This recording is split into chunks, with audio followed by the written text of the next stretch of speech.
100 জনের টার্গেট যারা করতে পারে, নবী নেই, নবীর উত্তরাধিকারী ওয়ারিস নায়েবে রাসূল, তাদেরকে যারা টার্গেট করেছিল তো ওরা যারা পালিয়েছে। কিন্তু এরা শুধু আইনে, আদালতে, প্রশাসনে, বিভিন্ন জায়গায় শুধু নাড়াচাড়া দিত পেছন দরজা দিয়ে। আর একজন আছে মুরগি কবির, কবির ওর নাম রাখা ঠিক না, কবির আল্লাহ না, ওর নাম মুরগি চোর দেওয়া যায়। কি কথা বলে না? আর আমি স্পষ্ট বলছি, 8 সাল থেকে 24 সাল পর্যন্ত যারা নির্বাচনের মাধ্যমে প্রহসন করে নির্বাচিত হয়েছে, এটা তো নির্বাচন বলা যায় না। এই কথা বলে না কেন? তারা যদি কোনো পোস্টারে, পেপারে, কোনো জায়গায় যদি লেখে সাবেক এমপি, সাবেক মন্ত্রী, দাঁত খুলে ফেলবে। কিসের সাবেক মন্ত্রী আপনি? সাবেক এমপি? আপনারা তো ভোটই পাননি, আমরা তো ভোট দিতে পারিনি। এবারে আপনি সর্বোচ্চ পোস্টারে লিখতে পারেন সাবেক চোর, এতটুকু লেখা যায় না। যেহেতু চুরি করেছেন সত্যি কথা, ডাকাতি করেছেন নাই লিখে দেবেন সাবেক ডাকাত। মানুষ যেন সামনে এই বংশে বিয়ে দিতে হলে চিন্তা করে না এই বংশে ডাকাচ্ছি। আমি আর নিচে নামলাম না, অত অপমান করার ঠিক না। কি ইন্নামা নুমলি লাহুম লিয়াজদাদু ইসমা ওয়া লাহুম আযাবুম মুহিন। সূরা আলে ইমরানে আল্লাহ জানিয়েছেন, ওদেরকে আমি ওর পাপের বোঝা যখন পরিপূর্ণ হয়ে গেছে, ওদেরকে এত অপমান করেছি, কলার পাতা শুইয়েছে। এই কালাম কলা পাতা শুয়েছিল না, ওর বেশি পর্যন্ত উড়ে গেছে। হ্যাঁ, একটা বেশি নেই। এখন ওদের সংসার হবে কি করে আল্লাহ জানে। ওর বউ দেখেন কদিন পর আল্লাহ রাস্তা চলে, শয়তানকে আর কত নিচে নামাবে আল্লাহ বলে।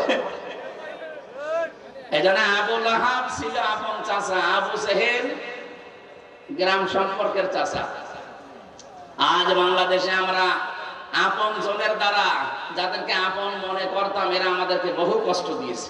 এই জন্য আল্লাহ ছাড়েনি, কারণ আপন জনের দ্বারা কষ্ট পেলে ওটা ভোলা কঠিন হয়ে যায়। কথা বলে না কেন? আর বাইরের লোকজন যদি একটু কষ্ট দেয়, তত কিছু মনে হয় না। আপনারা আপন মানুষ, আপনাদেরকে আমরা কেউ আপা বলতাম, কেউ ভাবি বলতাম, কেউ কন্যা বলতাম। রংপুর বিভাগে যাবেন সবাই একচটিয়া বলে ভাবি, কারণ ওই বিভাগে বিয়ে হয়েছে। কথা বলছে না? চট্টগ্রাম এলাকায় আসলে হয়তো আপনারা কন্যা বলে ডাকতেন। কি মানুষ কন্যা লেখা থাকতো না? বিভিন্ন জেলায় গেলে এগুলো দেখা যায়, কেউ কন্যা, কেউ আপা, কেউ ভাবি। এত আপনজন আপনি এত কষ্ট দিতে পারলেন? আলেমদেরকে নিয়ে জেলখানার ভেতরে পর্যন্ত যদি মুসলমান কারারক্ষী, মুসলমান জেলার সুপার দিত না, এমন এমন মানুষকে দিয়েছে ও আল্লাহ বিশ্বাস করেছে। দেবদুলা, সুব্রত বালা, চণ্ডী কুমার, কুমার দাস, যা বলছে সবই তো আল্লাহ বলেন না। নাম শুনে বোঝা যাচ্ছে না এদের কি আছে ভেতরে। এসব হলো ফুল হাতা, হাফ হাতা একটা না। আমরা কি ফুল হাতা না হাফ হাতা? হা করে আছে, আমরা হাফ হাতা না।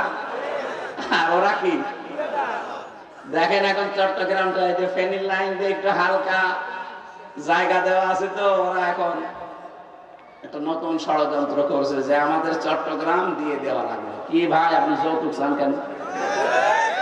যৌতুক দেব মানে মেয়ে তো পালিয়ে গেছে, যৌতুক কিসে? পালানো মেয়ে তো বিয়েই হয়নি এখনো, যৌতুক কিসে? আর যৌতুক দেব মানে বিয়ে তো আমরা মানি না, কারণ ফুল হাতার সাথে হাফ হাতার বিয়ে হয়। এটা আমি বানালাম। সূরা বাকারা 221 নম্বর আয়াত। আল্লাহ বলেন, ওয়ালা তুনকিহুল মুশরিকিনা হাত্তা ইউমিনু, যতক্ষণ পর্যন্ত মুশরিক পুরুষ মুসলমান না হবে, কোন মুমিনা নারীর জন্য তাকে বিয়ে করা জায়েজ নেই।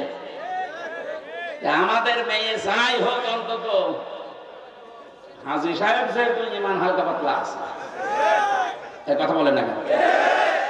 এইরকম মেয়েরা ফুল হাতার সাথে বিয়ে দিতে পারি? সুতরাং এতদিন পর্যন্ত যারা বলেছেন যে আমাদের স্বামী স্ত্রীর সম্পর্ক, এই কথা আমরা মানি না। এ মেয়ে তো পালিয়ে গেছে, ও সাথে আমরা মেনেই নেইনি। কিসের চট্টগ্রাম যৌতুক হিসাবে দেওয়া? সুতরাং যৌতুক যদি চান, যৌতুক দেওয়াও হারাম, নেওয়াও হারাম। এই কথা বলে না কেন? যৌতুক তো দেবই না, জোর করে নিতে আসেন, আশপাশে যেগুলো আছে ওগুলো কিন্তু দখল করে নেব। বিশেষ করে যে আসাম, উড়িষ্যা, বিহার, সেভেন সিস্টার নিয়ে যে কথা চলছিল ওটা কিন্তু থাকবে না। এই জন্য সাবধান। আমরা নরম ভাষায় বললাম, মুসলমানরা উত্তেজনা সৃষ্টি করে না। আমাদের ধর্মে আছে লাইকরা। এখানে একটু সমস্যা হচ্ছে দেখছি, কি এবার সমস্যা নেই, একটা উঠাও যাবে না, কথা বলা যাবে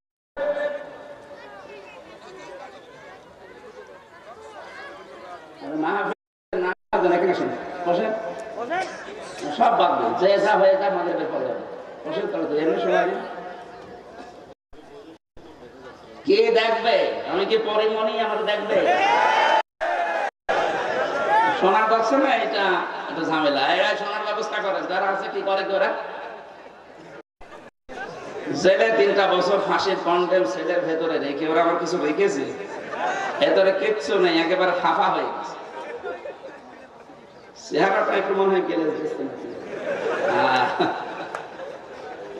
এটা হচ্ছে বিভিন্ন জিনিস এখন মাখতেছি তো এই কারণে, ভেতরে তো কিছু নাই। কারণ এই 3 বছরে যতবার ডাক্তারের কাছে নিয়ে গেছে একই ওষুধ। যদি বলে কেউ মাথা ব্যথা, যা দেয়, কেউ যদি বলে নুনো ব্যথা, আপনি জিজ্ঞেস করেন যারা জেলে যায়, বিশেষ করে এই কাশির উপর হাসি করে দিতে, কোন চিকিৎসা নেই। একটা ডাক্তার 10,000 মানুষ, ও কি করবে? খুলে বলাও যায় না তোমার জায়গায় ব্যথা। আমার পাশে একজন ছিল, সে বয়স না, 20-22 বছর, বলছে যে ম্যাডাম কি দেখবো, এই যে এটা ও জিনিসের মোটা হওয়া, তুই যা, ঠিক আছে, চিকিৎসা ওই যে বলছো আমি ডাক্তারের আমি জিনিসও দেখালাম, তোর ওষুধ তো দিয়ে দিয়েছে, তোর আবার কি ওষুধ দেবে? তোর তো চড় দেয়নি, তাই তো ভালো। একটা মহিলা ডাক্তার, ম্যাডাম অল্প বয়স, 35-40 বছর বয়স হবে, আর মহিলার কাছে যে তুই একেবারে জিনিসপত্র সব, আমি কি করবো, যা বলি একই ওষুধ দেয়। এই জন্য জিনিস দেখালাম দেখ। আমাদের অবস্থা আসলে যেখানে যায়, হয়তো মাথায় আমার অবস্থা এত খারাপ হয়েছিল 3 বছর